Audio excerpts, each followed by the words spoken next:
minha história, né, com os meus antepassados, ela vem de uma linhagem totalmente da imigração italiana, né? Eu nasci, me criei no bairro Lajeado Alto, que é a colônia, né, dos italianos aqui de Guabiruba.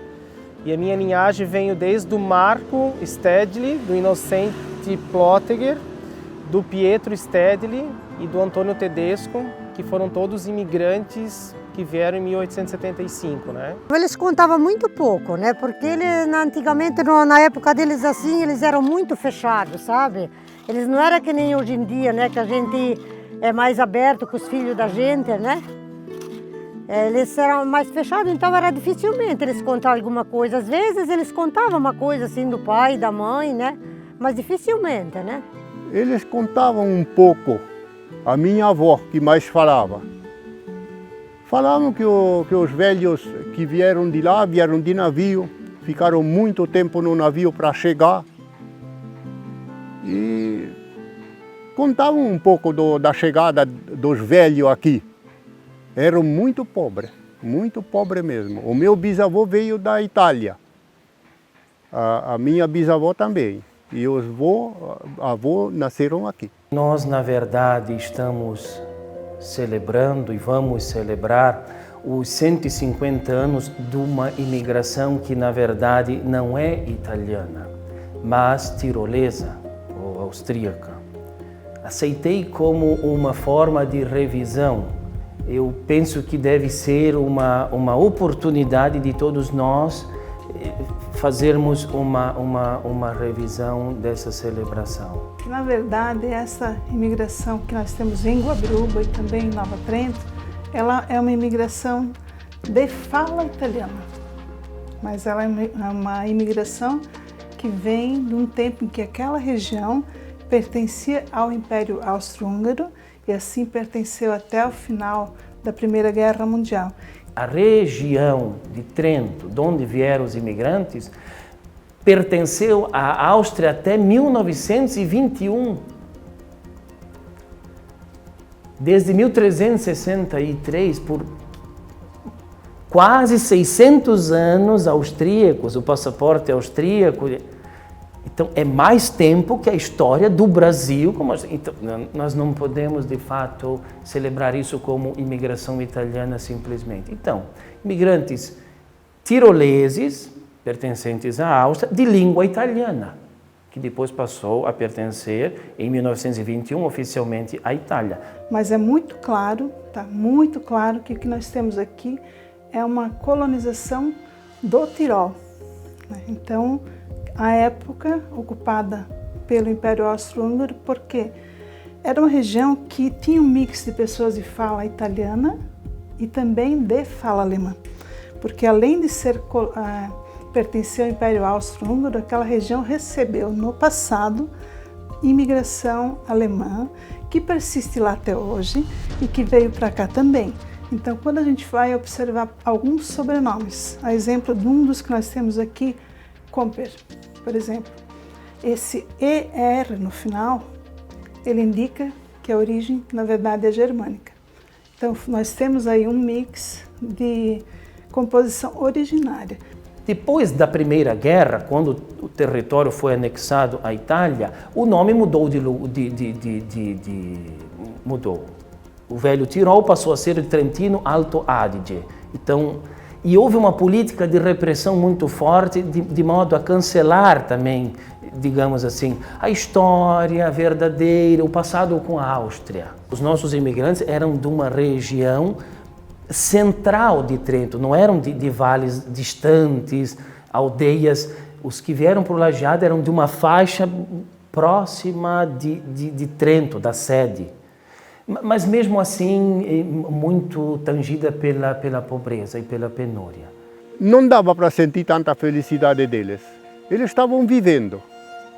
Não dava para ver muita alegria neles. Mas como falavam que lá não era bom, na época que saíram, eu acho que melhor ainda foi aqui, distante dos parentes, sem comunicação. Quando eles vieram, a coisa estava bastante difícil lá, tá? Então não foi por acaso. Eles realmente vieram atrás de condições de vida melhor. os historiadores eles nos dizem que eles eram esfarrapados, né? Pelo que vi, estudei e também estive lá, eu percebi que a penúria era tanta que a imigração, de fato, resultou com uma grande esperança na vida daquelas famílias. E não é só a esperança de uma vida socialmente melhor, não passar fome, vamos dizer, que era o que acontecia, mas também o desejo de ter um pedaço de terra, uma gleba para chamar de sua, porque aqui eles tiveram isso.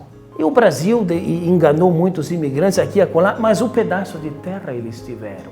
De modo que a vida aqui, apesar de ser mais dura do que lá, resultou numa terra de promissão e de muita esperança. O Brasil vai pensar nesse movimento migratório para ocupar o sul do Brasil basicamente a partir de 1822. Aí começa a ter primeiro a chegada dos alemães, inicialmente, e em 1836 nós vamos ter um grupo de italianos da Ligúria, na época era o Reino da Sardenha, hoje claramente Ligúria, que vem e vai se instalar então na cidade que nós temos hoje, São João Batista, 1836. Depois disso, nós vamos ter basicamente movimentos de germânicos vindo e outros países de fala alemã também, e o movimento que vai consolidar para cá, para onde nós estamos falando, ele vai acontecer a partir de 1874, com a assinatura do contrato Caetano Pinto. Naquele momento, o governo do Brasil faz um contrato para estimular e fazer com que venham 100 mil imigrantes de determinadas regiões, incluindo a Áustria e o norte da Itália, que faz com que nós tenhamos esse movimento migratório para cá. Em 1874, no Espírito Santo, 1875 começa aqui, efetivamente. Então, em Santa Catarina, o berço da grande imigração italiana, vai acontecer por Brusque, que inclui Guabiruba. E quando eles aqui chegaram, naturalmente a parte central estava ocupada, porque os germânicos, os alemães, chegaram antes, tanto em Brusque quanto aqui na Guabiruba. Eles chegaram 15 anos antes, né? Além disso, no caso específico aqui de Guabiruba, os que vieram são tiroleses de fala italiana, lá também muitos viviam em área de montanha, então isso também era confortável. Eles também buscavam uma região que se assemelhasse, entre aspas, à região de origem deles. O que nós temos é que esses imigrantes de fala italiana normalmente vão para regiões mais isoladas. A exemplo, aqui do Lajeado Baixo e Alto, de Botuverá, de Nova Trento, da região do Barracão de Gaspar. Então eles vão ficar um pouco mais isolados por muito tempo. Então o Lajeado passou a sua trajetória de uma forma muito escondida, muito esquecida, muito simples e muito pobre. Acho que isso deve ser mencionado. Há uma carta que os imigrantes aqui mandam para o presidente da província, depois de 1 ano e meio que estavam estabelecidos aqui, e falam da situação de penúria que estavam vivendo aqui. De modo que eles retratam assim: os nossos filhos, agora com 8, 15 anos, nessa fase de adolescência, haviam trazido da Itália ao menos um pedaço de pano para vestir o corpo, roupa, um chinelo e um sapato. Agora nem mais isso nós temos. Então nós estamos ficando mais pobres. Nós estamos numa penúria completa.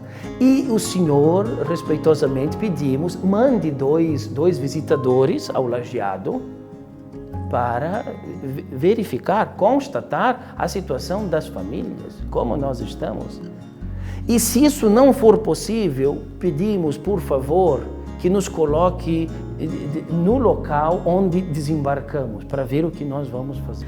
Mas nós vamos ter um segundo momento, então nós temos esse grande momento acontecendo em 1875, 76, 77, aí ele dá uma aliviada, né? Mas até ali foram milhares, e aí no final, mais para o final do século XIX, depois da década de 80, nós vamos ter uma nova vinda de imigrantes italianos para o Brasil, né? E aí se encaixa, por exemplo, Rio Grande do Sul, Paraná, São Paulo, Minas. Nós recebemos aqui também alguns imigrantes, então, mais italianos, né?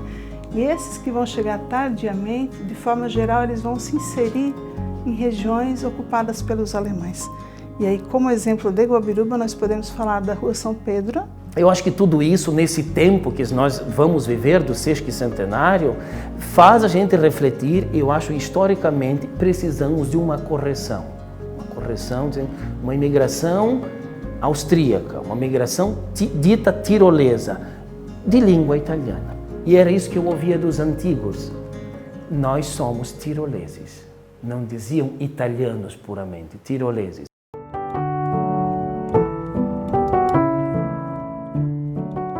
Se a gente pensar, o tirolês, né? O imigrante tirolês de Trento, de fala italiana, que vem, se coloca aqui no Lajeado ou em outra região de Guabiruba, mas predominantemente aqui no Lajeado, ele vai guardar consigo aquilo que ele trouxe. Esse imigrante, ele era, por exemplo, pouco letrado, né? Ele não era intelectual, ele era um homem do campo. E durante muito tempo ele vai preservar na sua vida as suas características de homem do campo. Os primeiros lotes lá, quem conhece o início do Lajeado, são extremamente... Todos os lotes eram montanhosos, as terras inférteis de segunda e terceira classe. E tudo isso propiciou uma pobreza e às vezes uma miséria, e quando eles se estabeleceram um pouco, a vida continuou sendo uma vida muito pacata, volto a dizer, muito simples, e a agricultura nunca prosperou de fato. Eles viveram de teimosos, assim, progrediram a duras penas e se acomodaram. Acho que isso também foi bom, deu resiliência e força. Minhas famílias se criaram e foram numerosas, e daqui saiu muita gente, enfim. Essa gente foi dar em muitos lugares, e hoje poderíamos fazer uma pesquisa também desses sobrenomes daqui que estão em outras cidades e até estados e são muito prósperos, e enfim. Mas os que moraram aqui foram sempre muito pobres, todos eles. Olha, era muito difícil, a gente era muito pobre, né? A gente passou por muitas dificuldades, né? Mas a gente foi levando, né? Uma simplicidade, mas a gente vivia bem, tranquilo, né? Na medida do possível, né? Nós acordava muito cedo de manhã, sabe? Quando clareava o dia, já nós estávamos lidando, tratando os animais, tirando leite das vacas, né? E depois a gente ia para a roça, né? Assim era o dia todo, a gente parava só a hora do almoço. Depois de tarde começava de novo, a gente ia até o anoitecer de novo, né? Trabalhando na roça, buscando trato para os animais, né? E assim foi indo, né? Até hoje que eu estou trabalhando aqui, né? Ainda continuando, né? Na roça, na lida, né? Aí eu aprendi com os meus pais, né? Eles que me ensinaram, né? A gente começou muito novo, né? Que eu tinha mais ou menos uns 10 anos. Aí eu comecei a trabalhar na roça, a mãe ensinava nós, né? E assim foi indo, né? Capinando, a gente plantava fumo, trabalhava na roça, né? Fazia de tudo um pouco. Provavelmente eles aprenderam com os pais deles e depois passaram os ensinamentos deles para nós, né? Era a roça junto do pai, a capinar aipim, cortar samambaia no aipim, limpar as coisas do... Meu pai sempre tinha uns 10, 12, 13 animais, dinheiro vinha dali, limpar aquela sujeira dos animais, trabalhar na roça por tudo que tinha que fazer, tinha que ir junto. E aqui no Lajeado eu tive a graça de encontrar o Vicente Romani, que eu o visitava com muita frequência, e ele era filho de um imigrante que esteve aqui, um dos primeiros, Romani. O pai dele foi o primeiro que abriu uma venda aqui. Pela primeira vez que o colono podia intercambiar os produtos que produzia, né? E faziam sem moeda. Então deixava lá 1 quilo de banha e levavam, eles tinham uma tabela mais ou menos entre eles estabelecida do valor das coisas e foi assim. Isso foi lá por volta de 1905, ele me contava, a abertura que ela depois ficou muitos anos, fechou só na década de 50, depois o filho dele continuou depois da morte dele e a neta dele continuou por mais um tempo até a década de 80. Depois não tivemos mais um pequeno comércio aqui. Não bem moeda de troca. Uma época meu pai tinha umas 2, 3 vacas de leite, ele tirava o leite, comprou uma desnatadeira, levava lá para Guabiruba, naquela época existia a cooperativa, e lá na cooperativa comprava alguma coisa, ficava aquilo lá como crédito, e quando precisavam, iam lá comprar, eu levava de bicicleta. Lá para Guabiruba, lá para o centro. Com meu pai, na época das laranjas, das tangerinas, ele tinha muitos pés de laranja. Ele colhia e vendia lá no centro de Brusque. O mais que ele vendia era a época da laranja e a tangerina. Aí eu ia junto, também ajudava um pouco lá na calçada, quando ele tinha alguns de caroça, que estava cheio de caroça lá no centro de Brusque. Que ele conhecia, ele vendia um pouco para um, outro já pegava e ia para outra rua vender, ou vendia nas casas, dentro de um balde, laranja ou tangerina. Depois ele passava lá, comprava uma ferramenta lá nos Treca naquela época, ou outras lojas no percurso que tinha alguma coisa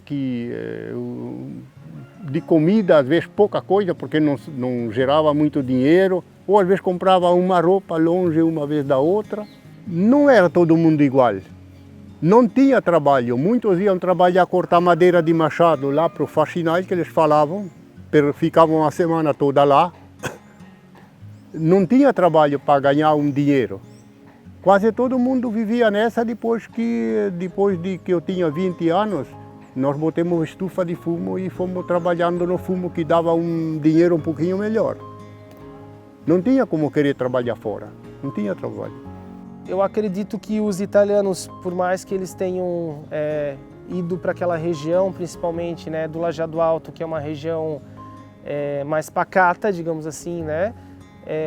Algumas das pessoas que estiveram por lá, viveram por lá, acabaram também saindo para poder trabalhar e poder também aprender algo a mais do que fazer agricultura, digamos assim, ou tinha muita parte de serraria, né? Mexia muito com essa parte artesanal, e muitos dos nossos empreendedores que hoje estão aqui em Guabiruba também são descendentes de imigrantes italianos, né? E que, através do seu esforço, através dos seus estudos, da sua experiência de trabalho em grandes empresas, conseguiram e ajudaram a estar, digamos, fazendo com que Guabiruba seja o que é, né? Eu, em especial, a nossa empresa, ela não é uma empresa, a Stedley, né? Materiais de Construção e Acabamentos, não é uma empresa grande, mas é uma empresa que está há 36 anos no mercado. Então a minha família é uma família empreendedora e a gente também faz essa diferença, né? A gente contribui com Guabiruba e faz com que Guabiruba seja uma cidade melhor, né? Então, assim como a nossa empresa, ela é uma empresa que ajuda ao crescimento de Guabiruba, vários outros também, outros empresários, outros empreendedores de sobrenome italiano também contribuíram para que Guabiruba seja o destaque aqui na nossa região, também nessa questão de trabalho.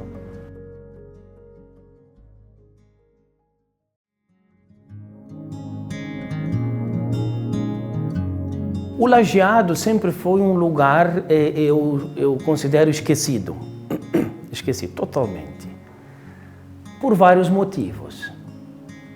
Primeiro, o Lajeado nunca se destacou em nada nos tempos antigos. Nós não tivemos escritores, nós não tivemos eclesiásticos, poetas, escultores, ninguém que desse renome ao lugar. Se um lugar não é cantado, historiado, descrito, esculpido, poetizado, esse lugar ele não existe para o mundo.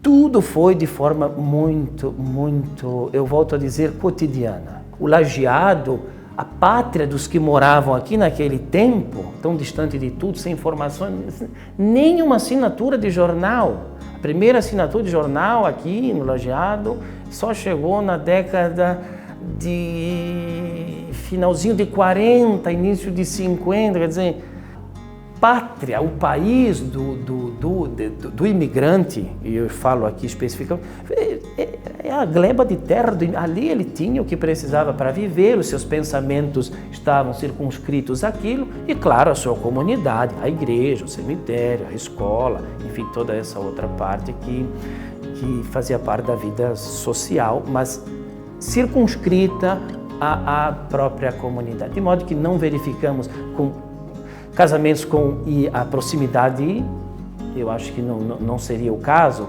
mas dos tiroleses daqui com alemães de Guabiruba.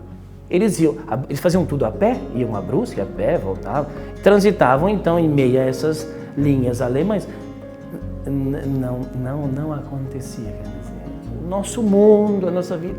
E por isso eu acho a pacateza, a simplicidade, a pobreza de todas as coisas, seja no vestuário, na arquitetura, na alimentação e também no pensamento.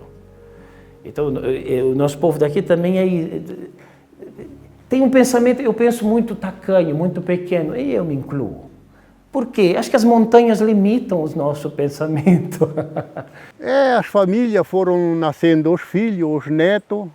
Dava para ver que eles se acostumaram com o lugar e viviam, pareciam que um pouco de alegria a mais eles tinham. Quando eu era pequeno, eu costumava muito ir passear na casa dos vizinhos, lá para fora, nós chamava filó, passear na casa do vizinho à noite, geralmente. A gente brincava de boneca e essas coisas, mas as bonecas da gente era tijolo, tá? Não tinha nada de boneca, tá? A gente se reunia no final de semana, eu e as minhas irmãs, a gente pegava um tijolo para cada uma e pegava aquelas coisas de banana, assim, do coração da banana, que era tipo assim, como se fosse panelinha, a gente fazia comida, né? A gente brincava a tarde toda e fazia de conta que a gente tratava os filhos da gente, que eram as bonecas, né? Porque nós não podíamos sair, o pai não deixava nós sair, né? Então nós ficava em casa, olha, até uns 13, 14 anos, as nossas brincadeiras é isso dali. Olha, nós, para dizer a verdade, diversão mesmo nós não tínhamos, a nossa diversão era em casa. Às vezes tinha aquelas domingueiras que eles diziam que se fala tarde dançante, né? A gente ia, né? Mas tinha que perguntar para o pai se ele deixava. Era ali para dentro, perto da igreja, né? Onde que tinha um bar, né? Sempre as domingueiras. Mas aí quando no pôr do sol a gente tem que estar em casa, até não podia o sol sair e nós não estar em casa, né? Porque a bronca era de certeza, né? Não, brinquedo nós tinha pouco. Nossos pais também não tinham como comprar brinquedo para nós. Nós fazia o carrinho de madeira com rodinha de madeira, carregava em cima do muro, sentava em cima e vinha. De estilingue, de funda. Caçar passarinho, domingo de tarde. Eram as brincadeiras, correr, um se esconder na capoeira, outro ia achar. Às vezes apostava uma corrida, a gente tinha muita disposição e também não estava que nem hoje em dia, né? Tinha força para correr. Às vezes nós brigávamos, apanhávamos, outro domingo nós estávamos juntos de novo. Ali aqueles que sabiam tocar, iam com a gaita e tocavam um pouco. Não podia escutar uma gaita tocar, porque a minha avó já estava andando para lá e para cá. Ela gostava de dançar. Aquelas gaitas dos velhos lá, o fris, que só tinha aquelas 8 baixos, sabe? Não tinha rádio, então escutava uma coisa dela, mexia com eles, dava para ver, mexiam com eles. Quando tinha casamento, e chamavam um homem velho, ele ia de gaita tocar o casamento. Então eles iam com um carro de mola daqui para Guabiruba para casar, os noivos no carro, e ele sentado de frente para os noivos tá tocando a gaita. Ida e volta. Não tinha outra música. O Romani contou, por exemplo, como eram os casamentos. Né? Porque a gente tem os casamentos era com carro de mola e fazia uma festa e nada disso. Os primeiros casamentos, os imigrantes, eles primeiro precisavam saber quando o padre estava à disposição. havia essa comunicação pelo sacristão. E também quando ele visitava a igreja. Ele fazia a visita, vinha a cavalo e deixava prevista, não fixa, a data da próxima visita. Era uma vez ao ano. Mas os casamentos eram na matriz de Brusque. E o casal ia um dia antes ou durante a madrugada e esperava em qualquer lugar para chegar. O casamento era de manhã cedo, né? Então eles partiam às vezes à noite, 10 horas da noite, e caminhavam durante a noite, as horas. Imagina, era uma picada, não era estrada. De modo que eles chegavam lá, às vezes ainda era noite, eles dormiam, se acomodavam debaixo de uma árvore ou num rancho, esperar dar o horário, aí subiam à igreja e voltavam e iam para a roça. Isso que ele me contava. Que festa! O casal voltava feliz da vida, a pé, casado, iam trabalhar na roça. Assim foram os casamentos. Mas casamento a gente ia pouco, sabe? Só mais da família era assim. Aí era aquele casamento simples, né? Feito tudo em casa, nada de em restaurante ou em salão, né? Era tudo feito em casa quase. A energia elétrica, no passado meu pai botou um pequeno gerador para a luz. Todo mundo, lá para fora ninguém tinha energia. Quando o pessoal vinha aqui em casa, via aquelas lamparinas de energia elétrica, ficavam admirado porque iluminavam mais que uma lâmpada de querosene. Isso era querosene, né? Depois veio a energia para lá, nós ficamos com aquelas lamparinas de gerador fraca, aí elas lá eram melhor que as nossas. E depois, com o futuro, veio a energia para cá também. A vida sem energia, a gente estava acostumado. Quando meu pai comprou o primeiro rádio, era um rádio que era tocado com aquele gerador, um rádio grande de válvula, não tinha pilha naquela época. Às vezes quando ele ia na missa, que eu ficava em casa, eu pegava o rádio no colo, eu sentava lá na escada da casa, ficava um rabicho, ficava lá escutando aquele rádio, e curiosidade para saber o que tinha lá dentro que o rádio falava. Até que um dia, numa revista, eu achei para fazer um curso pelo Instituto Universal Brasileiro, muito famoso naquela época. E o meu pai me apoiou, ele vendeu um boi, me deu o dinheiro do boi para comprar aquele curso, foi o dinheiro de um boi. Me lembro sempre. O jogo que nós tínhamos mais que jogava à noite, às vezes, era o dominó. E o jogo da morra, que é muito jogado em italiano, eu não sei jogar, eu vi pouco jogar. Já vi jogar, mas eu não sei.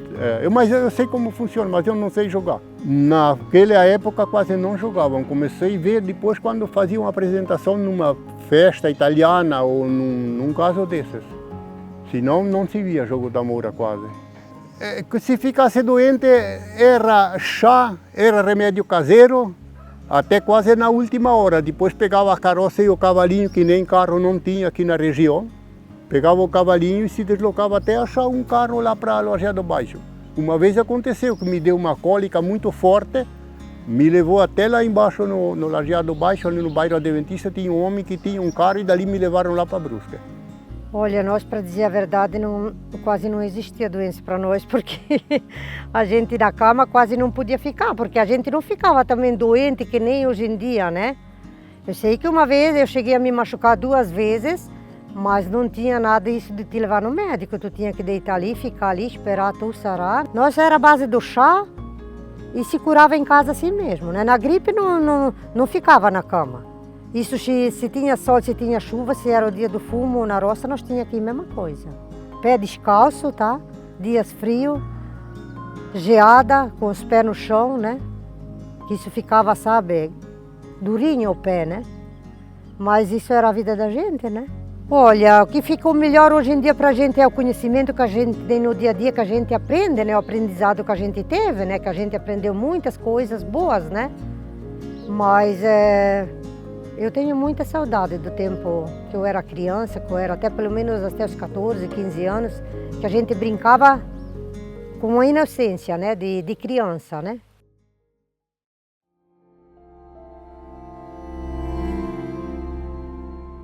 A religião de proveniência dos imigrantes é uma região de religião católica, essencialmente, e das igrejas também, né? De muitas igrejas. E os imigrantes trouxeram isso como a grande essência. Na religião eles encontraram justamente essa fonte de união, não só no campo da fé, da espiritualidade, mas também no campo social. Então era a partir da igreja que a comunidade tinha uma base para a vivência, o progresso. As festas eram as festas de igreja. Ninguém celebrava aniversário, isso e aquilo. As festas do padroeiro da igreja. Pela igreja, a comunidade tinha então as informações, a sua regra moral. As suas festas eram marcadas também pela religião. Então, ela foi essencialmente o principal da comunidade, porque nenhuma iniciativa pessoal ou privada chegou a abranger a comunidade toda como o fez a religião. Então, penso que se quisermos enaltecer esses imigrantes e ter algo de conciso, de concreto, de verdadeiro, de legítimo, é a religião católica, isso sim. Não é a moura que identifica, não é a polenta, ou o chucrute, ou isso ou aquilo. É o catolicismo. Sem sombra de dúvida, a proeminência está no campo da fé. Eles de imediato construíram a primeira capelinha, então isso foi a primeira atitude que eles tomaram, de construir a primeira igrejinha, que ficava lá no início do bairro, não onde está hoje. Era de taipa, muito pequena. Essa igreja, eu sei que ela foi fundada, não essa, mas outras, né? Pelos primeiros imigrantes que vieram da Itália e com muito esforço construíram a primeira igreja. Com o passar do tempo, então, construíram essa. Não sei te dizer o ano também, desde que eu lembro, essa igreja. Ela era diferente, ela foi restaurada há pouco tempo e tinha outra cor, outro dentro, ela era bem diferente. Aqui eu fiz a minha primeira comunhão, nessa igreja eu casei, então tem toda uma história nela. Eu vejo que essa igreja, ela é o centro para a união da comunidade. Aqui as pessoas vêm para rezar, vêm para a missa, mas ao mesmo tempo se encontram antes da missa, depois da missa também. A gente termina a missa, fecha a igreja e o pessoal continua aqui conversando. Eu acho que essa igreja é o centro da união da nossa comunidade. Sempre foi assim, sempre. Nós ia todo domingo na igreja, em casa ficava só uma para fazer o almoço. Todo domingo era uma para ficar em casa. Aí um domingo eu ficava, outro domingo a minha irmã ficava, aí nós fazíamos o almoço, se tinha roupa para lavar a gente lavava, dava uma limpada na casa e todo mundo ia para a missa. Aí quando vinha o almoço estava pronto, né? A igreja naquela época era todo domingo que a gente ia. Os nossos pais também. A época que eu fiquei um pouquinho maior, que eu comecei a andar pelo mato caçar, um domingo podia ir no mato, mas o outro tinha que ir na igreja. Exigência dos velhos, né? A igreja era muito frequentada, muito. Havia sacra, ou se tinha um terço, ou se tinha a missa. A gente era quase obrigado a ir, mas a gente ganhou de costume, não achava ruim isso ali. Achava normal. Uma devoção, sabe? Nós, a oração, nós sempre tinha desde criança, né? Porque nós rezava sempre junto, né? Tanto na hora antes das refeições, a gente fazia o Pai Nosso da gente, né? E de noite a gente tinha que rezar, né? Aí às vezes a gente pegava, se ajoelhava, né? E rezava o terço, depois a gente ia dormir, era assim. A oração era Ave Maria, o Pai Nosso, que mais se fazia o Creio em Deus Pai, o Santo Anjo, Salve Rainha. Essas orações ali a gente sabe ainda hoje em dia. A minha mãe rezava o Pai Nosso tudo em italiano, mas eu não aprendi. É difícil aprender o italiano, porque o italiano que ela rezava não era bem o italiano que nós falávamos. Era aprendizado, mas falar é que muita coisa a gente não conseguia entender o que era, mas ela rezava o Pai Nosso tudo. A vivência da fé era, também digo eu, era muito sóbria. Um modo de viver a fé de muita sobriedade, assim. Mas, como eu disse, como fonte daquilo que a comunidade vivia, estava a referência maior, que é a igreja. E também daquilo que eles precisavam, que não era muita coisa, a fundação dos cemitérios. Era preciso sepultar os mortos, é uma questão... a igreja encampou isso. A fundação da escola, a igreja. Então, a igreja por si, né, a nossa comunidade, que a igreja é a mais antiga de Guabiruba, as imagens trazidas lá pelos italianos, e o meu bisnono, o João Batista Suen, ele foi capelão por muitos anos. Ele era capelão, ele era professor aqui também no Lajeado Alto. O próprio Santo Antônio, né, que é o primeiro lugar turístico de Guabiruba. O primeiro lugar do nosso, era Brusque, mas do nosso território. O primeiro lugar turístico de Guabiruba é o Morro Santo Antônio, de 1908, não havia outro. E veja, isso também veio por causa da igreja, né? Então era um lugar de devoção, de peregrinação.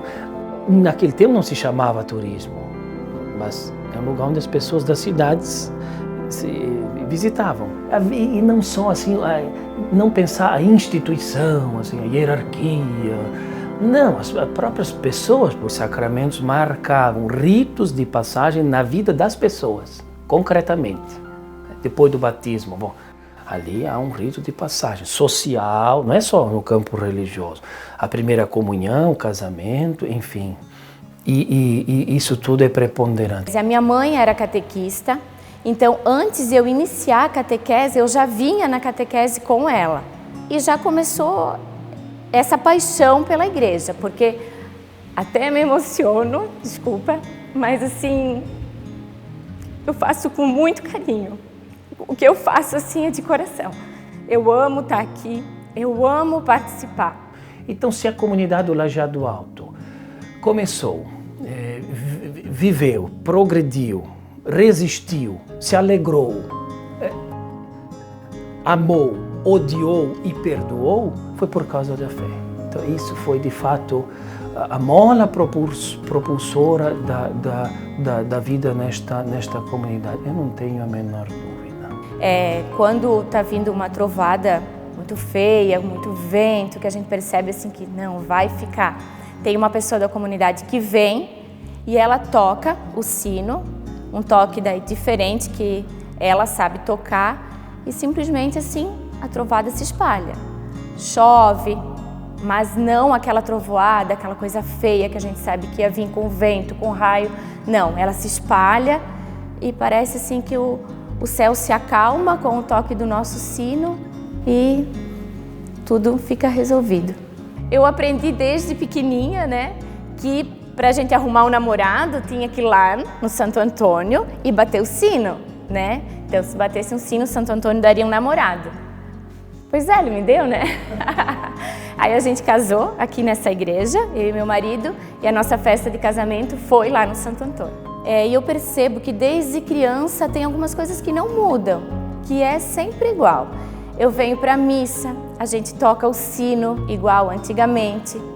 Hoje mudou um pouquinho, mas antigamente os homens sentavam desse lado, as mulheres desse lado.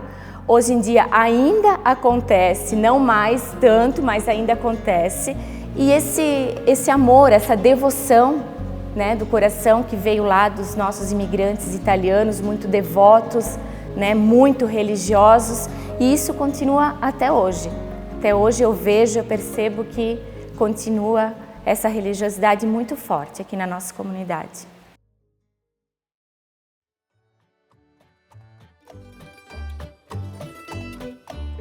Eu sou de Botuverá, né? Daí então, como a Lajeado Alto tem a festa do Santo Antônio, que é tradicional, é centenária, e eu vim para a festa do Antônio. Daí a minha esposa conta que ela batia o sino para arrumar um namorado, e foi isso que aconteceu. A gente se conheceu lá, casamos na nossa igreja da Imaculada Conceição e fizemos uma festa no Santo Antônio. A minha mãe é de Botuverá e a minha nona, mãe do meu pai, também é de Botuverá. Então é toda uma história, né? A minha nona de Botuverá e o meu nono de Guabiruba, a minha mãe de Botuverá e o meu pai de Guabiruba, e o meu marido de Botuverá e eu da Guabiruba, né? E o meu pai, o meu nono também, eles iam namorar em Botuverá por esse caminho. Aqui, depois do Santo Antônio, mata dentro, onde saía lá no bairro Lajeado também, só que Lajeado de Botuverá. E eles iam namorar, assim, tanto meu nono com a minha nona, quanto meu pai com a minha mãe. Não, a cultura é quase igual, não muda pouca coisa. O que muda bastante é a fala, né? A fala que a gente fala o Bergamo, bergamasco, em Botuverá, e aqui é falado o tirolês. Então a gente muda bastante coisa. Para mim não foi muito difícil, porque minha mãe também fala tirolês. Então a gente já estava mais acostumado, né? Aí como eu consigo falar os dois dialetos, me embanando um pouco com o tirolês, que o meu natural é Bergamo. Isso aqui é uma pedra. Em tirolês é sasse, né? E para nós em Bergamo é preda. O bergamasco, o macarrão, a gente chama de tiedei. E nós, no tirolês, é foiete. Nós conversamos em português durante, né, dentro de casa, durante o dia a dia.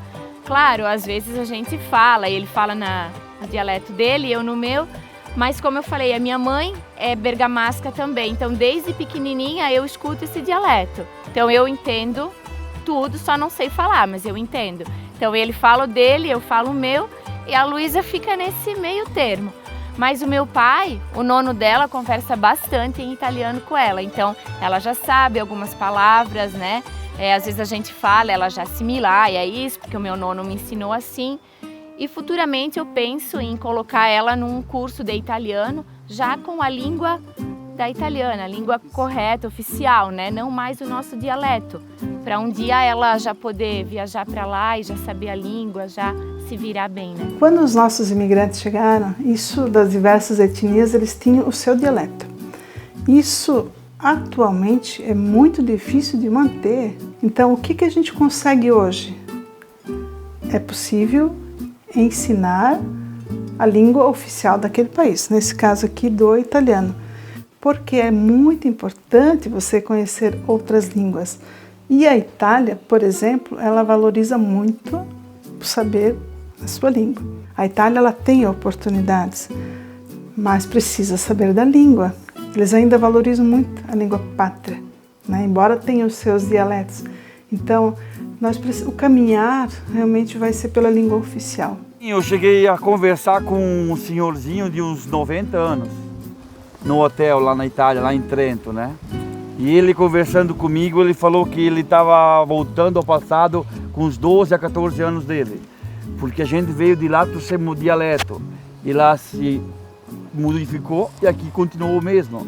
Então ele falou para mim que o nosso falar é o mesmo que há 80 anos atrás lá. Eu aprendi a falar o português quando eu fui para a aula. Eu cheguei a ficar de castigo para não falar o português, que a gente falava tudo em italiano. Até hoje eu não sei falar português. Eu sei mais falar o italiano, porque na minha família, lá em casa, com meus irmãos, a minha mãe, a gente fala tudo em italiano. Mas aqui em cima não tinha ninguém que falava brasileiro, era só italiano. Até que hoje eu e a mulher, os cunhados, meus pais, meus avós, meus filhos, falam hoje em dia só italiano. É mais leve do que o brasileiro para nós. A gente se criou nisso aí. Quando eu fui na escola com 8 anos, eu não sabia falar nada de português, o brasileiro, né? Nada mesmo. A minha avó que me falou o que eu devia falar para a professora se eu precisava sair para ir no banheiro. Que a professora era brasileira, não era português, né? E nada mais que isso aí. Na escola, depois a professora falava, a gente foi captando. E a escrita também era tudo brasileiro. Quando nós íamos na aula, né, eu comecei a aprender, né? Porque em casa nós só falava italiano, né? Mas na aula a professora era tudo português, ela ensinava, né? O brasileiro, né? Só que em casa nós era só italiano, né? Por isso que a gente, até hoje em dia, a gente se atrapalha um pouco, porque nós só falamos italiano, né? Só quando a gente fica junto de pessoas que não entendem italiano, a gente fala o brasileiro, né? Se não só italiano. Tante volte mi lembro che quando le nostre brincadere, era la brincadeira così che nentichevano, beghevano, quella roba lì, né? Ma della rossa proprio non era tante storie, né? No? Ne avevamo a lavorare magari lontano, ne portava il disnar, né? Della rossa, stavano là di intrighi, né? Ne era divertito, né? Ma per dire una storia proprio del passato, per dirti, contarti una storia del pescare, del cassare, quella roba lì, non mi lembro, no. Le fortaie le ha fatte, come si dice, si mette trigo, uovi, zucchero, sale, fermento, poi migol di fermento e se le mise su finché restano del ponto e dopo se le ciappe e se le rostisce, né? Lì che dice le fortaie, né? A nossa cidade ela é uma cidade pequena ainda.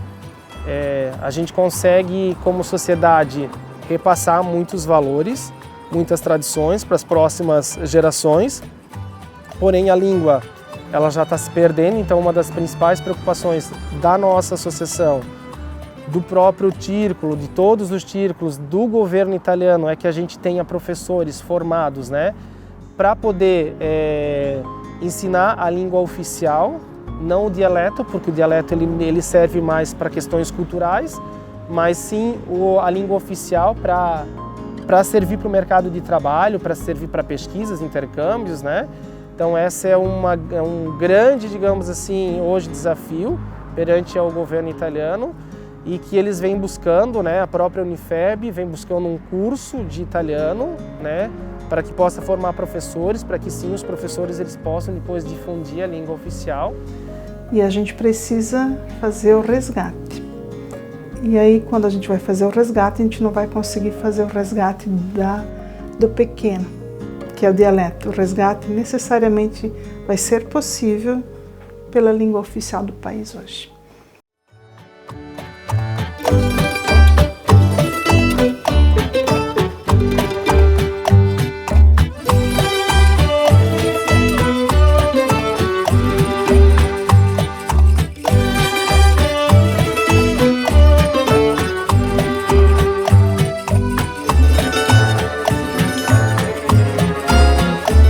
Para fazer polenta, tem que ferver a água e depois botar o fubá, mexendo. Aí tem que cozinhar 40 minutos, né? O fubá assim, tem que cozinhar bastante. Não tem segredo, é só saber mexer ela, botar o tempero certo, que vai só sal, né? E esperar ela cozinhando, 40 minutos, mexendo, né? Até que ela vai soltando da panela, aí é que ela está pronta para nós tirar ela. Se a gente tira antes, aí ela fica com gosto de crua, né? Muita gente não dá bola, né? Mas a gente que já está acostumada, a gente sente o sabor dela, né? Quando eu fui pesquisar a questão da alimentação, por exemplo, eu constatei que o que se diz, a alimentação típica italiana de Guabiruba é aipim com bacon, é a polenta, alguns outros elementos que, na verdade, são elementos comuns aos imigrantes e tiveram necessariamente que adequar também a sua alimentação. Me chamou a atenção outros elementos da questão da alimentação que nós aqui diríamos que pensaríamos que não são italianos. A exemplo do Apfelstrudel. A região de Trento e a região da Itália que eu conheço, ela é grande produtora de frutas, muitas frutas, entre elas a maçã, né? Então, o Apfelstrudel aqui se consome normalmente como um prato da Áustria, mas tem toda a razão, porque essa região ali de onde vieram os nossos aqui era a Áustria e geograficamente é encostado. Então esse é um prato que eles dizem que é deles, um prato típico deles. Outro é o pretzel, que é um salgado que aqui também a gente consome como sendo alemão e eles também lá, de pé junto. Não, é um prato típico nosso. Tem um outro que a gente fala knudel, é uma espécie de um nhoque feito a partir de pão, com misturas e que eles comem de diversas formas. Típico deles. Então, há vários elementos, por isso a importância de conhecer e de compreender. Há vários elementos que em Trento são ditos como típicos deles e que aqui nós conhecemos como típicos de outra cultura. Ele comeu o que encontrou e trouxe de lá algumas coisas que pôde também encontrar aqui e também se enculturou de modo que a alimentação importante era nutrir o corpo e não manter um padrão assim culinário. E isso veio depois, né? Então essa onda também de descoberta das origens já vem muito mais tarde, volto a dizer década de 70, já com apelos de modismos e também de turismo, assim, e procura das origens, mas assim, eu creio de um modo um tanto mais ufanista, assim, minha família, os brasões e tal, e não tão centrado com a realidade. Então a alimentação do trentino, ela tem algumas similaridades com a alimentação germânica, né? Exceto a questão da polenta. A polenta, então, ela é da região alta da Itália, da região de Trentino. Ela era chamada comida dos pobres, né? E durante muito tempo, aqui na nossa região, ela chegou a ser servida 3, 4 vezes por dia. Mas isso por uma questão de possibilidade daquele momento e também de uma questão de adequação. Por quê? Lá eles estavam acostumados com outros cereais, além da polenta, né? Consumiam, por exemplo, o trigo. O trigo até se tentou plantar aqui, mas ele não vingou. Então, como qualquer movimento migratório, você tem uma adequação alimentar para as condições postas, né? O que se absorveu muito aqui, que não existe na Europa, é o aipim. Então, se a gente pensar no aipim, ele vai estar presente na cultura de qualquer imigrante aqui da nossa região. Mas isso a gente aprendeu com o índio. O aipim, não tem como produzir aipim lá. Polenta, nós comia aipim, aí pão de milho muito, era pão de trigo muito pouco, né? Só pão de milho. Era lá da batata, cará, batata doce e depois tem que amassar, né? Com farinha fubá, assim, com água. E cozinhar no forno a lenha, daí era. Sim, a gente plantava o milho e fazia. Polenta com café com leite, não leite, café com leite, né? O pão de milho também, café com leite, não era leite puro, não. A gente era muito pobre antigamente. E nós levantava cedo, né? Principalmente na época do fumo. Nós levantava cedo para ir capinar fumo, colher, quando era a época de colher, nós ia colher fumo. Aí a mãe ficava em casa, ela preparava o café, aí pelas 8 horas nós vinha para casa. Aí a mãe preparava aquele café, né? Café simples, né? Que era com pão, uma xícara de café. Ou então a gente meava pão com nata, com mousse, tudo que a gente tinha em casa, tá nada comprado, tá? E às vezes tinha costume que no lugar da polenta a mãe fazia aquela papa que eles diziam, com o mesmo fubá. Ela fazia numa frigideira. Aí dava uma frigideira bem grande assim, aí depois nós repartíamos um pouco de cada um para comer assim com leite e café, né? Isso era o nosso café da manhã. Depois a gente voltava para a roça, vinha só de meio-dia para almoçar, né? No tempo da mãe, do pai ali, nós era tudo feito em casa, o queijo, o queijinho, né? Tudo, a nata, nós não comprava nada, né? Comida que a gente comia antigamente, né? Eu aprendi com a minha mãe, né? Quando a gente era novo, já comecemos a fazer as coisas. 8, 9 anos, a gente já fazia as coisas. Então, a questão da cultura alimentar foi adequada aqui por uma questão de necessidade, né? Aqui, apesar das dificuldades, a diversidade alimentar aqui é maior, porque é uma terra em que se plantando tudo dá, né? O Brasil é um país tropical, então o crescimento é rápido.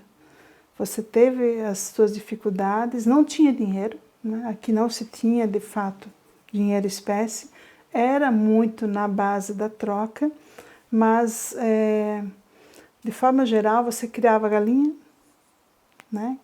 Você tinha o ovo, você tinha a carne. Você criava o porco, você tinha carne, você tinha o speck, que é tão importante na base alimentar, e você tinha a carne, a banha e o speck, né? você podia criar vaca e você tinha o leite, tinha manteiga para os teus filhos e também para troca. Era mais galinha. E de vez em quando matava um porco, botava, a carne não tinha freezer naquelas épocas, botava assim dentro da banha depois de frita, para poder tirar aos poucos conforme a necessidade e usando, né? Não, todo dia não, daí. Aí nós fazíamos uma panelada de feijão também, né? Aí feijão era só feijão e pão, né? Não tinha outra coisa. Mais ou mais era galinha, frango, né? A gente criava em casa, era desse jeito ali a carne. Às vezes a gente andava no mato caçar também, naquelas épocas. Trazia umas coisinhas dali também. O pessoal não tinha sobrando. Na minha família também era assim, mais era galinha que a gente comia, mas mais final de semana, tá? Que eu me lembro que ao sábado à tarde a gente corria atrás das galinhas para pegar uma, né?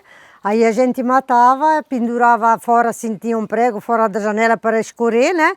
E no outro dia a gente cortava ela e fritava. Aí era comida, porque durante a semana a gente não comia carne, quase a gente era muito pobre. Então a gente era ovo, era linguiça, essas coisas ali, mas carne mesmo a gente comia pouco, pelo menos na minha família, tá? Era mais assim, aos domingos só, né? Com todo mundo era assim. Fazia umas linguiçadas de porco e tinha para uns tempos. Com queijo, ovo, ou fritava linguiça, mas nem sempre, né? Não? Aí nós botava a linguiça em cima, né? Aí quando chovia nós tinha umas cordas, secava a roupa em cima do fogão.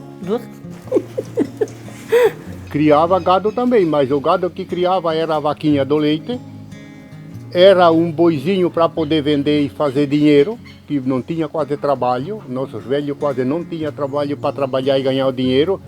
E o meu pai, ele abatia um boizinho médio por ano, cada 8 meses. Também era tudo descarneado, fritado e botado em vidro de conserva para usar depois no tempo que entre meio de matança de uma coisa e outra, né? E ele fazia um charque também, uma carne seca. O dia de matar porco não era festa, era dia de trabalho e trabalho que não era gostoso. Nós com o nosso pai, quando nós matava porco, tinha que estar bem sério, tá? Não tinha nada de brincadeira, tá? Porque meu pai era muito rígido, muito brabo, né? A gente não tinha o costume de guardar nos vidros essas coisas. A gente mesmo consumia ela assim, né? Fazia bastante linguiça, né? Defumava os ossos, essas coisas ali. Mas a gente, na nossa família, nós não tínhamos o costume de guardar nos vidros, né? Para poder governar aquela carne, né? Fazer a banha, que era derretida em tacho, como hoje em dia também é feito. Os ossos geralmente era tirado a carne, pendurado em cima do fogão para defumar, para depois botar no feijão. Era feito uma porção que era linguiça. Uma parte de carne era frita, geralmente botavam dentro da banha para ela se conservar mais para amanhã depois ter de novo. Minestra era muito feita, muito feita. Faço hoje ainda a minestra. A minestra que nós dizemos, ela é feita de feijão, né? Porque hoje em dia o costume das pessoas é cozinhar o feijão, temperar e guardar no freezer para todo dia tirar aquele pouquinho, né? Mas nós não, eu continuo com isso mesmo. Eu faço aquela panela de minestra, a gente come no dia, come no outro dia, né? E deu naquela semana, né? Eu cozinhava o feijão, aí a hora que o feijão estava cozido eu boto o arroz, o macarrão dentro, faço o tempero, às vezes um pedacinho de linguiça, um pedacinho de carne, né? Como antigamente, é a mesma coisa. Eu continuo, eu não tenho essa de cozinhar feijão e guardar no freezer. É tudo feito na hora, né? Todo mundo diz que é diferente, né? Eu, pelo menos, faço a maioria no fogão a lenha hoje em dia ainda, né?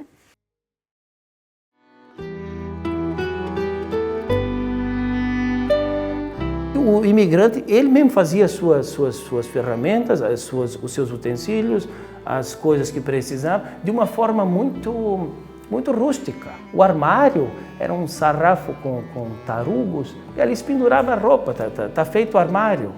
A arquitetura. As nossas casas eram só casas de madeira, não tivemos uma casa construída de tijolos. Ela já não conheceu isso. Nenhuma casa construída de tijolos, de modo que não permaneceu nada da arquitetura. Por quê? Porque a madeira não tem um tempo de vida tão longo E elas eram construídas para abrigo. O imigrante não pensou em fazer uma arquitetura assim. Ele pensou no abrigo. Eram tudo de madeira feita do tipo desse rancho ali. Os pau não eram, os pau do rancho não eram cerados, era tudo faquejado no machado. Meu pai era um super homem no machado. Esses ali foi ele também que faquejou. Tudo, os esteios, os pau de cima, os pau do soalho, era tudo faquejado no machado para fazer eles bem reto, para poder pregar o soalho em cima. A madeira vinha desses matos ali atrás, tudo puxado a cavalo. Escolhia o pau mais reto para fazer, para não ter muito trabalho para faquejar, para fazer mais reto, né? Era tudo feito assim. O sarafo da telha, naquelas épocas, era tudo ripa de palmito. Cortava um palmito que era bem velho, comprido, botava umas cunhas, rachava ele e depois ia rachando tipo sarafo, faquejava com machado para tirar aquele bagaço de dentro fora e era pregado nos caibros para pôr as telhas em cima. Inclusive esse ranchinho ali atrás, ele ainda tem ripa de palmito. Para preparar as coisas tudo, eu acredito que um ano ia. Para fazer os pau, tudo, montar. Madeira era cerada na serraria. Levava de carroça, buscava de carroça, uma tora cada vez. Ele fazia praticamente tudo. Esse rancho aqui foi ele que fez. Ele fez roda d'água, essa roda d'água lá foi ele que fez.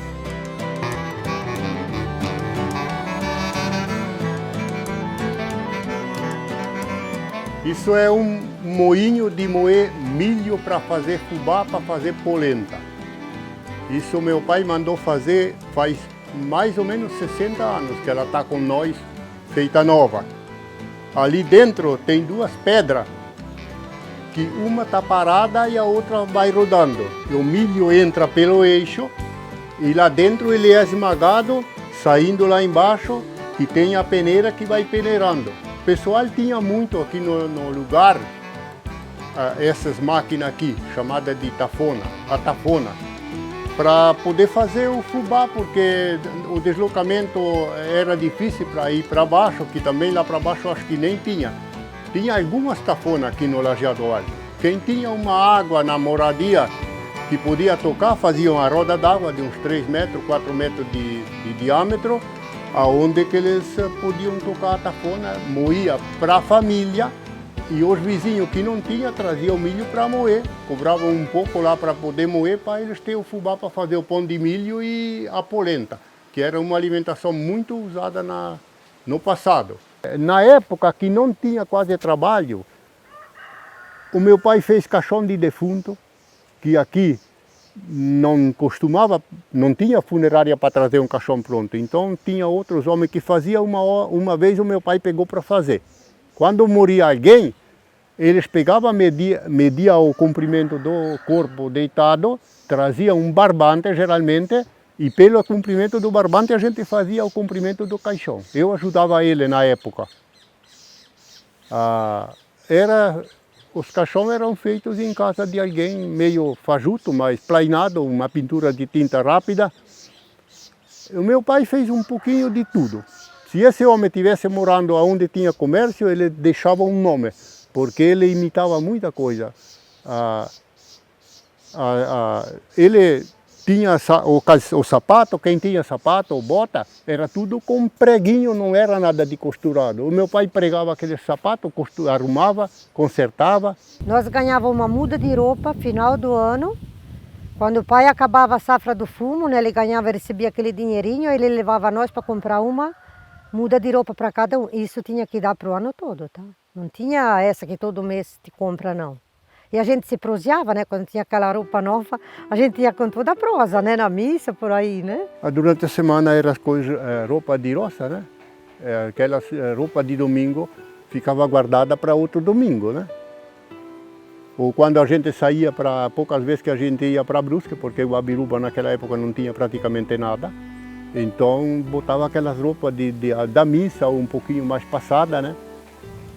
Mas geralmente da roça era da roça. Era aquela roupa remendada. A minha avó, quando fazia buracos, ela pegava um pedaço de pano, botava por cima e com aquela agulha de mão, aquilo não era festa de São João, aquilo era para poder usar mais, que ficava assim. Ela remendava até o último, era difícil de comprar novo. O primeiro sapato que eu ganhei foi na minha primeira comunhão. Primeiro sapato que eu ganhei. Depois ele foi guardado para as festas grandes. Senão nós não botava nada no pé, sandália, nada. Aquele sapato, ele ficou pequeno, meu pé cresceu. Eu sei que um dia pegaram e encheram ele de milho, aquele sapato de couro, né? E botaram água dentro, que o milho, a tendência é para crescer, para ver se ele alargava para poder botar o pé ali dentro. Eu acho que eu cheguei a usar ainda, mas apertava muito, o pé cresceu, ele ficou guardado e o pé ficou grande. E o meu irmão naquelas épocas morreu. Não deu para servir para ele, porque passava de um para outro para poder ter para frente, né? E até ali eu nunca tinha botado um negócio no pé.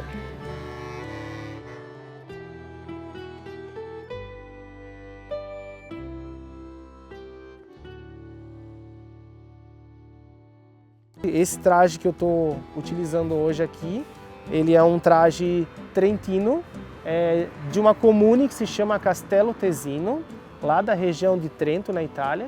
Então lá hoje existe um grupo de dança, né, bem antigo, que utiliza esse traje e que ele repassa essas danças para grupos folclóricos do mundo inteiro. Aqui no Brasil nós temos então o grupo folk de rodeio, que tem o mesmo traje, que é responsável de repassar essas danças para os grupos do Brasil. Ele é datado mais ou menos dos anos de 1700, 1800, que as pessoas dançavam dentro dos castelos com ele, né? Os camponeses não utilizavam esse tipo de traje, isso era mais, né, específico das danças dentro dos próprios castelos, né? E ele precisa de um gemeládio, que é tipo um contrato, né, para poder estar utilizando ele. Inclusive, né, algumas características desse traje, o traje das meninas, o barrado delas amarelo significa que elas são casadas e as que têm barrado vermelho significa que elas são solteiras. 5, 6, 7, 8, bora!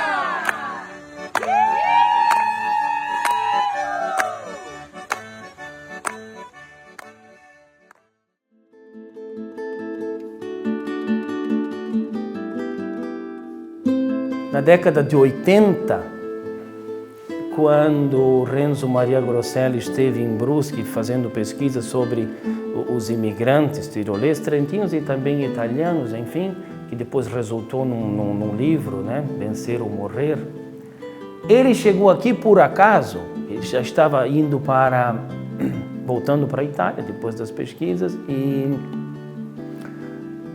passou por Guabiruba por uma ocasião, ia almoçar e deu com uma placa dizendo Lajeado, porque ele havia procurado Lajeado em Nova Trento, não encontrou os sobrenomes dos imigrantes tiroleses que vieram para cá, os Lajeados de Botuverá, não era lá. E quando ele viu Lajeado em Guabiruba, foi uma descoberta, porque Guabiruba era tida como alemã e ponto. O Renzo vai descobrir na década de 80 e oficialmente depois coloca no seu livro com a lista dos nossos imigrantes daqui, foi o primeiro passo. Disso resultou também o recebimento de publicações da província autônoma de Trento de várias pessoas aqui do Lajeado, de modo que começaram a ver que a terra de origem era o Tirol, o Trentino. E ali um laço começou a vigorar. Esse contato maior de história eu tinha com o meu nono, Vicente Stedley, né? Ele sim, ele adorava contar histórias, né? E aí a gente conversava bastante, principalmente na parte da própria dança e da música em si, né? Os meus avós, então, meu nono, principalmente, o Vicente, ele tinha muita aptidão pela gaita, né? Pelo instrumento musical, e ele também gostava que a família e os amigos se reunissem na casa dele, nas domingueiras, né? Que eles chamavam, mesmo tendo muita dificuldade de tudo que viveram, mas sempre eles tiravam aquele tempo para ter um instrumento musical para tocar uma boa música, para fazer uma roda de dança. Então isso linkou bastante, né, digamos, a minha ida, digamos, para o grupo folclórico e aquilo que era vivenciado no bairro. E aí o contato maior mesmo com a cultura italiana, por mais que eu tenha tido a vivência, né, no bairro ali e vivenciei muito a questão ali dos costumes, né, daquilo que era feito dentro do bairro que era bem tradicional italiano, né, mas a minha abrangência, digamos assim, maior com a cultura foi a partir do contato do grupo de dança folclórico. Meu contato, então, ele foi no grupo folclorístico Tutti Buona Gente, que é um grupo de dança, né, que existe há 15 anos aqui na nossa cidade. Na época foi em 2008, o presidente da Associação Artística Cultural São Pedro, Marcelo Carminati, ele tinha uma vontade muito grande, até porque ele tem o sobrenome Carminati, que é um sobrenome italiano, né, de estar trazendo algo que tenha bastante significado e que linke muito com a história, né, da imigração italiana, dos trentinos especialmente, né, já que naquele momento a cultura italiana em Guabiruba ela era bem esquecida, né, ela até pelo próprio poder público, né, ela era muito menos vivenciada, né, e divulgada e difundida do que a própria cultura alemã, que é a grande maioria da nossa cidade, né. Foi convidado alguns integrantes, em torno de 8 casais, e em março de 2009 foi lançado numa grande festa na sociedade guabirubense um grupo de dança folclorístico Tutti Buona Gente, onde a gente apresentou as 4 primeiras danças, que é Passo Franco, La Sciaffa, Fantasia Tesina e La Paris, né? Hoje o grupo completa 15 anos, né, de história e é um grupo que dentro dele, a partir dele, nasceu muitas coisas, né? No grupo italiano Tutti Buona Gente, que a gente participou durante alguns anos, era muito bom, é uma forma da gente mostrar a cultura italiana, a festa italiana que cada ano vem crescendo mais. A festa em si, ela nasceu a partir de um momento porque o memorial ítalo-guabirubense sacristão Francesco Selva, ele foi na verdade começado essa obra através de algumas pessoas, mas mais especificamente o padre Éder, Cláudio Selva, que era o historiador da época, onde ele pesquisava muito sobre a imigração. E ele foi recebendo objetos, livros, fotos e coisas que pertenciam à história dos imigrantes, né? E chegou um determinado momento que o padre Éder ele não tinha mais aonde colocar na casa dele e ele precisava então construir algum espaço para armazenar essas peças para elas não estragarem, né? Então, voluntariamente, eles foram pedindo um saco de cimento, tijolos, mão de obra e foram se reunindo no sábado, no domingo para fazer a construção do então memorial, né, que existe hoje. Porém, lá por 2010, mais ou menos, 2011, o grupo estava bem saturado, porque eles não estavam mais conseguindo mais nada assim, das pessoas, já tinham pedido muita coisa. Eles tiveram a ideia, então, de fazer alguma macarronada, algum evento para arrecadar recurso para a finalização do memorial. Então foi feito a Prima Notte della Cultura Italiana, que era um sábado à noite. E essa primeira noite foi um sucesso. Da 7ª, já se inventou o nome, então, a 7ª Festa Italiana. Já não era mais uma noite, era um dia de festa, né? E depois, com o tempo, ela passou sendo 1 dia e meio. E depois, agora na última edição, ela passou a ser 2 dias. E a próxima edição, que é a 12ª edição da Festa Italiana, também ela vai ser 2 dias, né, porque não comportou mais a quantidade de público num dia só de festa. Hoje a festa ela é feita ainda, mas não com o principal objetivo de arrecadar recurso.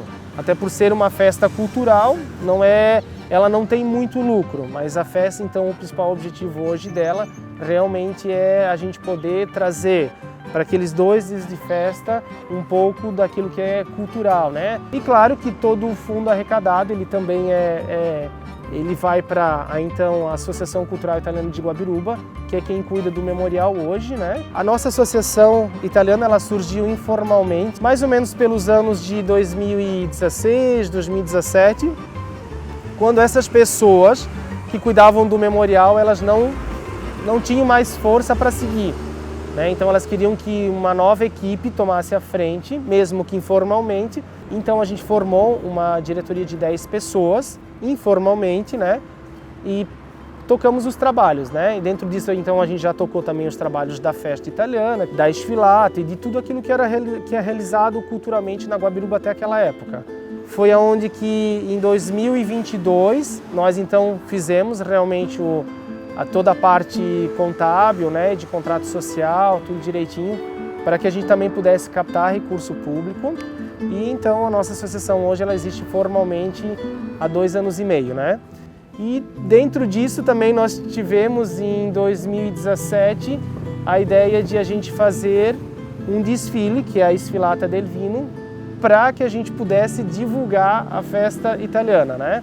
Então hoje nós estamos indo para a 6ª edição da Sfilata del Vino. Também saiu um pouquinho das nossas mãos, assim, no sentido que a gente fazia um sábado de manhã só para estar divulgando, então nós passávamos a rua central de Guabiruba distribuindo vinho gratuitamente e com alguns carros decorados com algo da cultura italiana e algo que aconteceria lá dentro da festa italiana. Porém, a última edição, que foi a 5ª Sfilata, nós decidimos fazer num horário da noite, que foi um sábado à noite, e ela foi um sucesso porque além de a gente estar trazendo então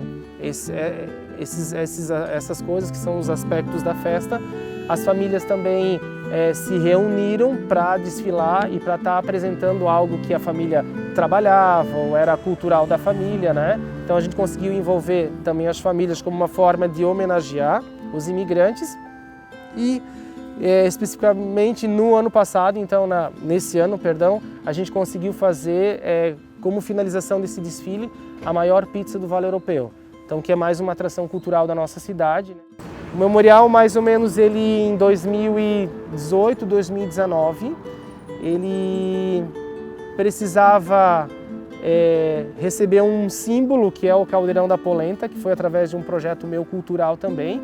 Eu queria dar de presente naquele momento algum símbolo que significasse algo da história da imigração italiana, então eu consegui um projeto através da Fundação Cultural e a gente fez então um caldeirão grande de polenta, né, que era o principal alimento no início, né, de quando os imigrantes chegaram aqui, onde eles comiam polenta de manhã, de meio-dia à noite, para se sustentar. Então foi feito esse caldeirão. Para receber esse caldeirão, a gente precisava fazer um paisagismo naquele local. Então foi envolvido prefeitura, o dinheiro que nós tínhamos em caixa através das festas também, né? O meu projeto através da Fundação Cultural e se construiu então um paisagismo e se deixou aquele espaço um espaço mais bonito, né? E aí teve uma reinauguração do museu. A partir daquele momento o museu ele começou a receber visitação. Hoje as visitas elas podem ser agendadas ou o museu abre também em datas específicas, né? E praticamente com esse paisagismo eles encerraram a construção do museu, né? E ele virou um ponto turístico também da cidade. O Círculo Trentino de Guabiruba, o que é o Círculo Trentino? Hoje a Associação Trentina nel Mondo é uma associação que ela cuida dos trentinos que imigraram para todos os lados do mundo e eles cuidam de toda a parte de intercâmbio, a parte cultural, esse meio cultural, né? Todas as cidades que têm comunidades primárias da imigração, que inclusive Guabiruba, então, é uma comunidade primária, porque os imigrantes vieram em 1875 da Itália para a nossa cidade, então eles formam os círculos trentinos, os círculos trentinos. Foi em 2022 que a gente fundou, então, em setembro de 2022, a gente fundou o Círculo Trentino de Guabiruba. Esse círculo, na verdade, ele está dentro da própria Associação Cultural Italiana de Guabiruba, né? E ele também tem a mesma diretoria da SIG, porém ele é o canal, digamos, de organização mais cultural junto à Itália, né? E o nosso contato, digamos, mais com a parte governamental da Itália é através do consulado, né? Que aí é outro canal. O Grupo Bambini de Itália, né, ou Grupo de Canto Filhos da Itália, ele surgiu em 2023, foi lançado na Festa Italiana de Guabiruba. Ele é um grupo hoje composto por 9 pessoas. eles através do canto, eles apresentam músicas folclóricas, músicas antigas e músicas atuais da Itália, né? E a gente quer que isso continue, porque a Guabiruba tem muitos italianos aqui também, né? E todos que aqui estão gostam disso. E a partir do momento que tu tens eventos que eles são relevantes para o turismo, para a cultura da nossa cidade, que tu tens grupos folclóricos, que tu tens grupo de canto, tu tens a cultura sendo respirada dentro da cidade, isso desperta uma valorização também do poder público, né? Então, muito mais do que a gente só está preservando e divulgando e difundindo, a gente também está dizendo para o poder público, ó, gente, nós estamos aqui, nós estamos presentes e nós queremos levar isso para frente para que não se perca, porque muito já se perdeu, né?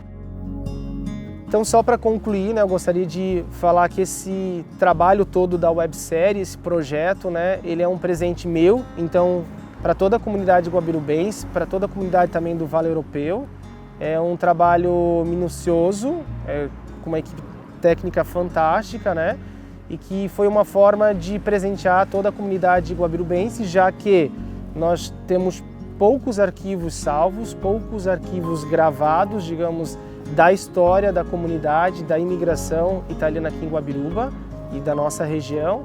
Então, eu gostaria muito que todas as pessoas que assistissem, né, os testemunhos orais, toda a parte visual, que pudessem, né, quando assistissem, repassar isso para as próximas gerações, né?